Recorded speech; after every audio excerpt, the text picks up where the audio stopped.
It's all about believing. If you believe in something, if you have faith in that something, God will show you the way. I'm a king's kid. I'm just here to tell my story.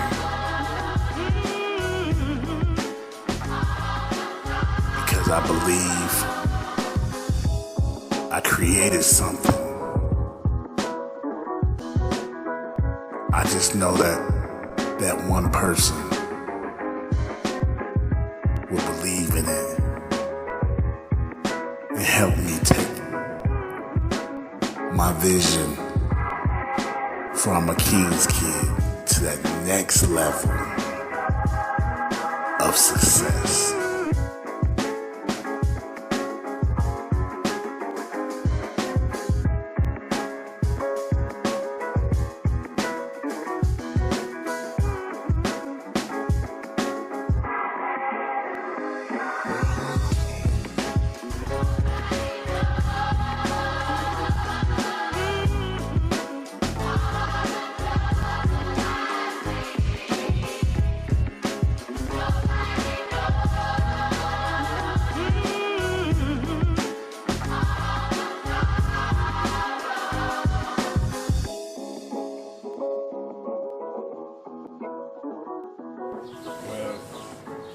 Music is one of them things where back in the days when you just look at people like Michael Jackson and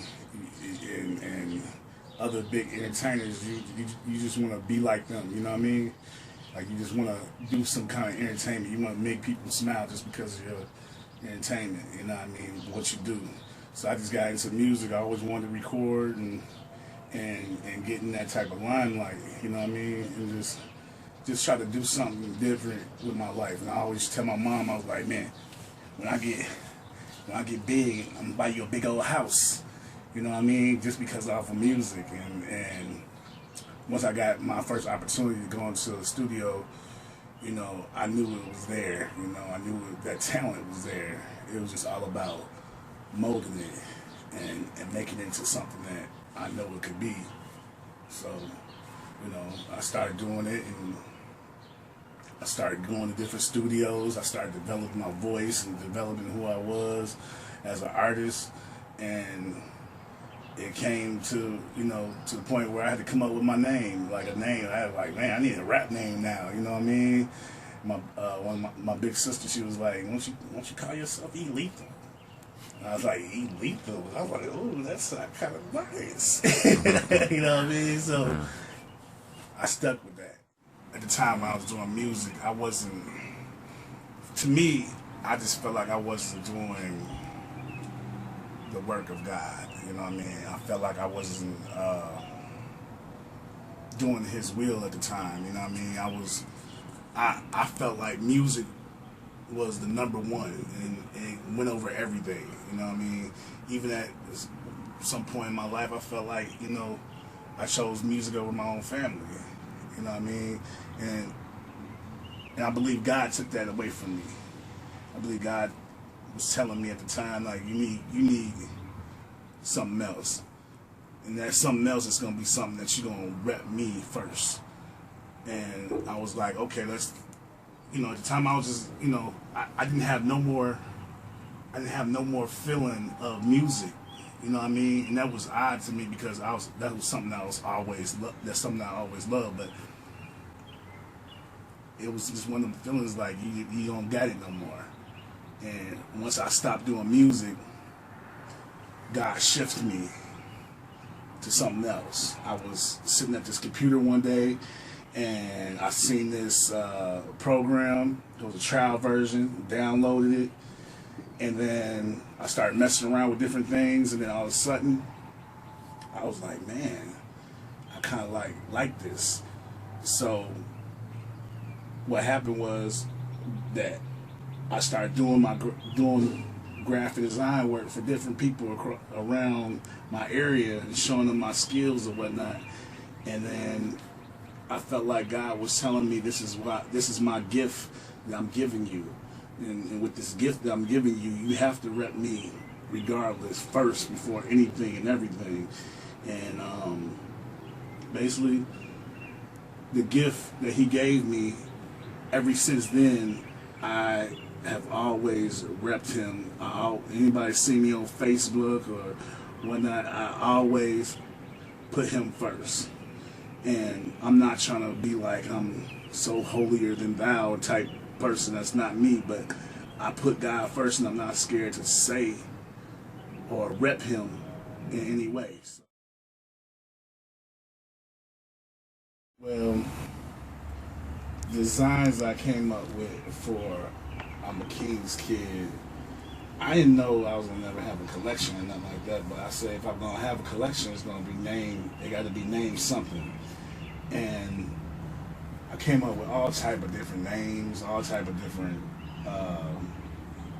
different names, but nothing struck to me. But when I started saying Takeoff, I was like, man, it kind of sounds like something that I need to name it, because I feel like I have to speak life into it. You know what I mean? Like if I'm gonna have some kind of design or some kind of shirt that's gonna be out there, I gotta speak life into it. You know what I mean? And I did that, and I called it the Takeoff Collection, because I felt like these first shirts are going to take off soon as I let the world know they're out. You know what I mean? So now, it was a time where I was talking to Bishop Jakes on Twitter, and I was telling Bishop about my goals and stuff, and I told him about my King's Kids. I was gonna come out with my own clothing line called I'm a King's Kid, and he was like, whenever you get your shirts out, send me one. So I remember I got my shirts done, got them printed up, and then I sent it to Bishop. That next following week, it was on a Sunday, I believe, and that Sunday, Bishop Jakes, I had got the little alert, you know, the little alert you have on your phones for like Twitter and stuff. I got the little alert, and it was from Bishop Jakes, and it said somebody, he mentioned my name, and I looked, and it was him with actually with this shirt on. You know what I mean? And I was so geeked up. Like even to right now, I'm geeked up just talking about it, because I still can't believe it. Cause I'm a person that is a follower of Bishop Jakes ever since I was a teenager, when he had hair on his head. You know what I mean? So I'm like, it's amazing that he took the time out to take this picture for me, and just to show me that, you know, it was almost like it was confirmation. Like I named it the Takeoff Collection. Now Bishop Jakes is wearing my shirt. It was an honor, but it was confirmation to me that this thing that I'm doing is a must. So, well, after Bishop Jakes sent me the picture and everything with I'm a King's Kid, it started taking off. I started getting a lot of different celebrities, a lot of people that's in my community in Aurora, Illinois, a lot of people over in Atlanta or down in Atlanta, a lot of people over in Cali, a lot of people were supporting me because they were believing in what I was doing. And, you know, things was going real good for I'm a King's Kid, because I started seeing how people were reacting to it, you know what I mean? And I felt like I wanted to do more, you know what I mean? I wanted to do more with the clothing line. I wanted to come out with new different shirts and new different things, but I got real sick one day, and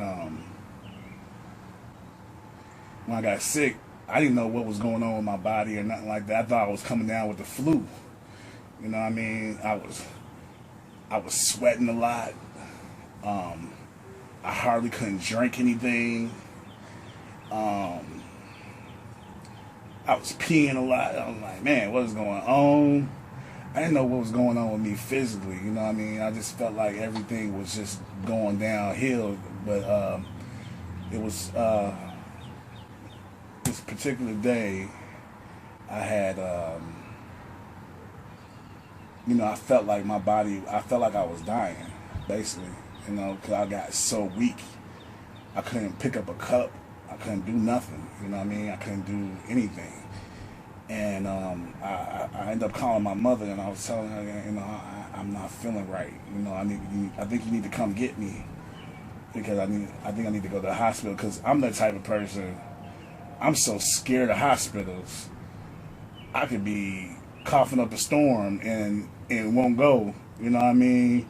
But something was pulling me. Like, Eric, it's time. It's time for you to go and stop playing games.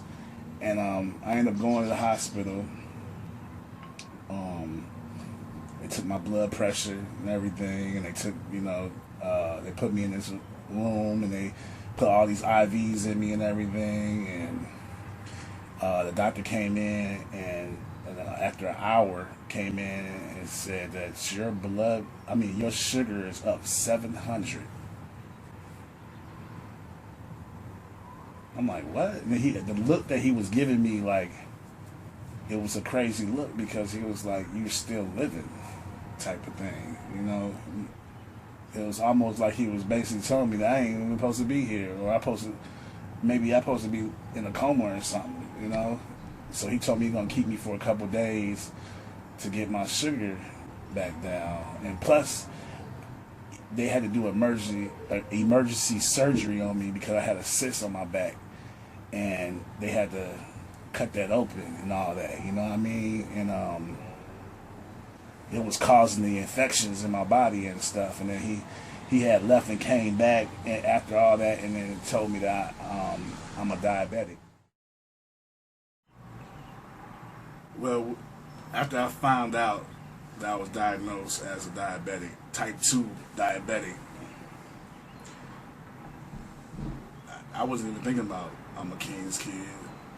Really wasn't thinking about my other business that I have as a graphic designer. I was not thinking about nothing but living. You know what I mean? And you know, it's just one of them things where you feel like, you know,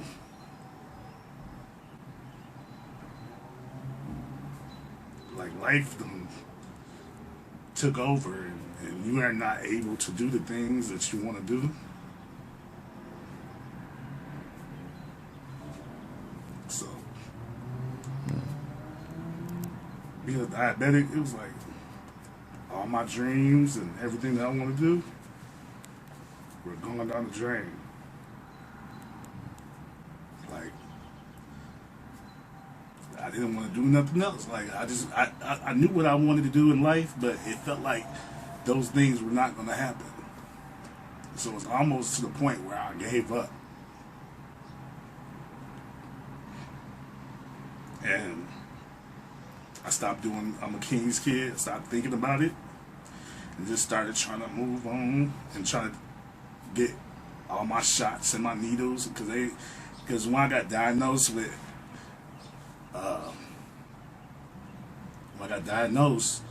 I had to take 4 shots a day. You know what I mean?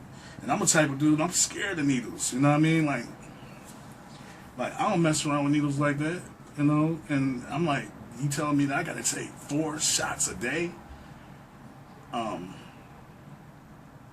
So that was a hard process to get on, you know what I mean? Just trying to keep my body right, you know, and try to eat the right things and try to stay away from all the sugars and stuff like that. But, you know, I mean, it's just one of them hard things where you have to get yourself together on that. You know what I mean? When you done drunk all the sugary drinks and ate all the fatty foods all your life, it was hard to separate that.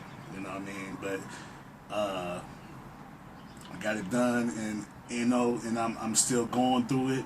One of these days, I'm gonna be able to say that I don't have to take no more insulin shots. You know what I'm saying? That's the goal. But it took a toll on the whole mission I was trying to do from a King's kid. You know what I mean? I told myself I wasn't gonna be crying out here and stuff, you know. But yeah, that was a painful moment in my life. You know what I mean? Like, that was a very painful moment, but it was a humbling experience at the time too, because I had to really trust God. You know what I mean? I had to really trust God at the time, and not be that type of person that don't acknowledge Him and see that, you know, this might be a setback, but as they always say, those setbacks are the things that God puts you in so you can make a big, huge comeback. You know what I mean? So that's what the experience was with that, and how I couldn't get, you know, with the clothing line and everything was on a standstill for a moment. The reason for I'm a King's Kid is to get people familiar with who they are. You know what I mean? A lot of people don't know that they are part of royalty. A lot of people, you know, get in that mode where they feel like they're nothing. But in reality, there's something. You know what I mean? God is our Father, you know what I mean? And I feel like I'm a King's kid if I get this message out to the world. It's bigger than what they think, you know what I mean? I'm a King's kid is your identity. You know what I'm saying? I'm a King's kid is it's who you are. You know what I'm saying? And the reason for it, because I just want to make sure people know who they are. You know what I mean? I just want to show people that once you have God in your life, there's no better way. You know what I mean? Once you know who you are, and knowing who you are, it's going to open up all type of opportunities, all type of different things, all type of different blessings. You know what I mean? Because God wants us to recognize who we are. You know what I mean? He wants us to know that we are a part of Him. And I just wanted to make something trendy, something that people can wear. I would love to see people all around the world wearing this shirt or wearing God's words on them to protect them. You know what I mean? But as of May 18th, I received an email from one of the people from the MEGAFEST in Dallas, Texas, and basically they told me that I was accepted, my clothing line was accepted to be a part of the MEGAFEST as far as being a vendor, which is a huge opportunity. People don't even realize how big this thing is, to be in front of 82,000 people, you know, and being able to be picked out of so many people to be a part of this event. This is major. You know what I mean? This is huge, because if I go down there, and everybody that helps me is helping me out with this. If I go out there, y'all going with me, all the seeds that have been planted into this business, y'all gonna see it grow. And this is why it's so big to me, because this ain't all about. Because I'm a King's kid, it's bigger than the clothing line. You know what I mean? It's bigger than what most people may think. You know, I'm a King's kid is going to be huge, and I just want everybody out there to support. You know, support your boy, you know, because we're about to do something big and major.